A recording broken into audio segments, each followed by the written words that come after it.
The pain of procrastination is a silent anguish that's known by many. It's not just about delayed tasks, it's also about this mounting anxiety about what has to be done, but also all the self blame that comes along with that for what you haven't done. Procrastination is not just about delayed tasks, it's this feeling of pain that builds up, this feeling of frustration with oneself, and this feeling of concern about the future. But as the procrastinator keeps giving in to doing the easier thing, they keep building up this monster in their own minds, this monster that is blaming them for the inaction of the past and also giving them anxiety about the future. So in this video, I'm going to summarize one of the most evidence-based books in psychological science about procrastination. It's called The Procrastination Equation, and it's by Professor Piers Steele, who's dedicated a large chunk of his life to studying procrastination and how to step out of that loop. And hopefully you will be able to step out of that loop in your own life so that you can call procrastination something of the past. Because as Benjamin Franklin once said, you may delay, but time will not. Now, the first thing to realize about procrastination is that it is not simply a behavioral problem. If it was simply an issue with your behavior, you would be able to tackle it. If it was simply an issue of just do it, you would have just done it by now. So if it's not simply a behavioral problem, what is it? Well, as a clinical psychologist, I think it's usually psychological blocks that underlie our procrastination. So these are things like a thought, an emotion, a fear, an internal distraction, an internal conflict.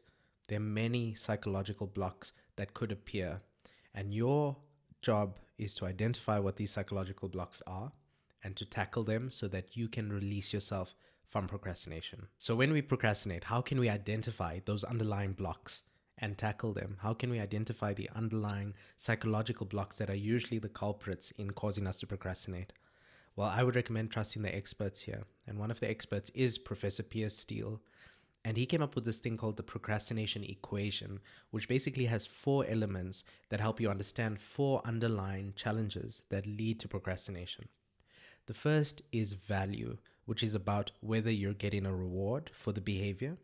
The second is about expectancy, which is whether you expect that you'll be able to engage in the behavior. The third is impulsivity, which is about your ability to do the harder thing in the moment. And then the fourth is what's called delay. And delay is about whether there is a delay between the behavior and the reward that you get for the behavior. Your task is to analyze your procrastination in terms of these 4 causes to see what the underlying culprit could be. So I'm going to go through all 4 in turn and give you strategies to help overcome each one of them. Let's start with value. We engage in behaviors that are rewarding and we procrastinate on behaviors that are not rewarding or less rewarding. So if we want to stop procrastinating, we need to be able to increase the reward value of the behavior. And to do this, you can use something called temptation bundling, which is basically pairing a want behavior with a should behavior. The should behavior is the thing that you're trying to do, that you know you should do. And a want behavior is something that has a natural reward attached to it. So for example, if you don't find exercise very rewarding, you can listen to podcasts that you enjoy while exercising. Temptation bundling is actually a term popularized by Professor Catherine Milkman, and she showed that this exact example of pairing podcasts you enjoy with exercise actually helps people stick to exercise routines better. Another way to make a behavior more rewarding is to clarify the values that you want to enact on a daily basis. Because when we live in accordance with our values, we are internally rewarded for that by our own mind. If you're living according to your own values, your own mind gives you a gold star. You have this internal feeling of satisfaction every time you live according to the values or the way that you want to be in the world. This is why someone who wants to be compassionate and who values compassion feels good about themselves when they are compassionate. Someone who values honesty feels good about themselves when they are honest. And that's because our values allow us to be internally rewarded when we live according to them. So if you are aware of your values, you can actually leverage their power. You can use it intentionally. So you can attach your values to a task that you need to do.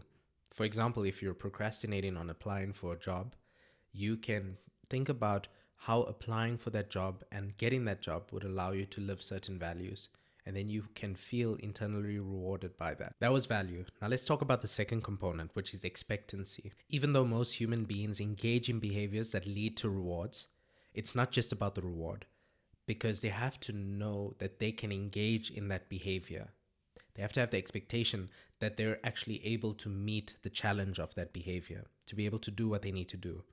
So, for example, even if it's very rewarding to get a certain job, you're less likely to apply for that job if you don't believe that you'll be able to get it, if you don't believe that you stand a chance. So, your expectancy around your ability to do the behavior is what will determine whether you engage in that behavior or not. And this is just another example of how the power of self belief plays out in our lives, even when we don't realize it. So it's very important to cultivate and nurture self belief because you never know how it could hold you back, even in situations where you're procrastinating. If you're feeling low in confidence and self belief, then an effective tool from therapy to think about using is self efficacy. Self efficacy is basically your belief in your ability to do something. So, self efficacy can actually be nurtured, and there's studies that show how to increase your self efficacy, which will boost your confidence and it'll boost your self belief. So, three ways to boost self efficacy. The first is to set goals that you can actually achieve, because that will create a feedback loop where you achieve little goals and it boosts your self esteem. The second is to celebrate small wins and also to remember the victories that you've had in the past, because again, that bolsters self confidence. And the third is to surround yourself with positive influences, because self efficacy is actually contagious. So now that we know about two positive aspects that decrease procrastination, which is having a behavior that's rewarding and also expecting that you'll be able to do the behavior, we can talk about two components of the procrastination equation that are negative aspects that increase the chances of procrastinating, which is about impulsivity and delay. And let's start with impulsivity. The most common reason people procrastinate is impulsivity. It's not perfectionism. It's not a fear of failure. It's not self-doubt. It's not anything else. According to meta-analyses done in psychological research, and for those who don't know, a meta-analysis is basically putting lots of other research studies together and seeing what the ultimate result is of all those studies. But according to meta-analyses in psychological science, the biggest reason for procrastination is impulsivity, which is basically the idea of always doing the easier thing over the hard thing, even when the hard thing is the right thing to do. It's immediately just jumping into pleasure. It's choosing smaller sooner over larger later. So the most powerful way to become immune to procrastinating then, if the cause is impulsivity, is to learn how to master impulsivity, which is to master choosing larger later over smaller sooner. So how do you do that? If you're prone to scrolling through social media when you should be doing something more important, or prone to watching Netflix when you should be doing something more important, or hanging out with friends when you should be doing something more important, then you need to break the more important task down into easier, manageable steps that you feel you'd be able to do, that don't make it so taxing and so burdensome. If you have a job application to complete, for example, and the job application is 10 pages and you only need to get it in at the end of the month, then just do a page a day. If you need to study 10 chapters for a test that's coming up, study a chapter a day. Don't burden yourself. Break it down into small, manageable chunks, because then you'll be less likely to take the more pleasurable activity, because the other activity doesn't feel that less pleasurable. It actually feels a bit more manageable. And when you make the difficult thing easier to do, the difficult thing is no longer so difficult in our own mind. Okay, now here's a second way to sidestep impulsivity. Be self-aware. Self-awareness is the key to mastering your behavior. It's the key to getting done what you need to get done. And that's because if you are self-aware, you know where you could fail. You know where the train could derail. Knowing yourself will allow you to avoid situations where you might be overly tempted. Knowing that you struggle to have just one drink will allow you to deny your friend's request when he asks you to come have one drink the day before a semester test. Because you know yourself, you have self-awareness. You're not being idealistic, you're being self-aware. And it's a self-awareness that allows to lead to the preparation for the best decisions. So that was the third component of this procrastination equation, which is impulsivity.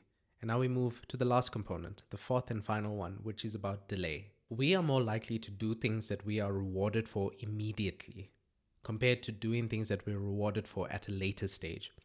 This is why people are more likely to eat a donut than stick to a diet, because eating a donut has an immediate reward. It's that tastiness in your mouth immediately, whereas a diet only rewards you at a later stage. Sometimes it's even months for you to actually see the health benefits or to lose some weight on the scale. So if you really want to stop procrastinating, you have to think about how to make your rewards immediate.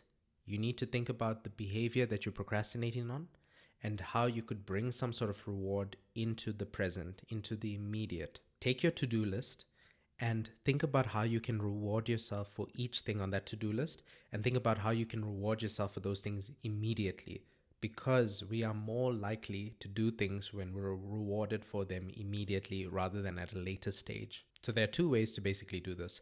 The first way that you can make it more rewarding in the present is to actually connect to the rewards that will come later on. So you're almost imagining those rewards now in the present.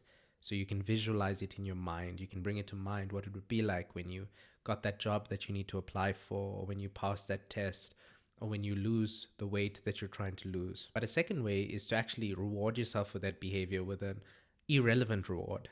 So if you're trying to diet, stick to a diet.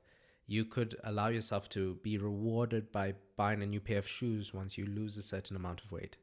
That way, you'll be bringing some sort of immediate reward to something where you would usually only be rewarded later on, which would thus make the behavior less likely for you to engage in it. So there you have it. If you want to overcome procrastination, make the behavior rewarding, make sure that reward is immediate, make sure that you believe in yourself, and make sure that you sidestep impulsivity. Many self-help and personal development speakers focus on one aspect and want you to believe that there's only one cause to procrastination. But the procrastination equation that I shared here makes you aware that there could be many causes, and you need to analyze all of those causes and address all of them so that you can put this all together in your life. You know, it's often said that procrastination is the grave where opportunity is buried. I hope that from today, that grave is no longer filled with opportunities that you could take.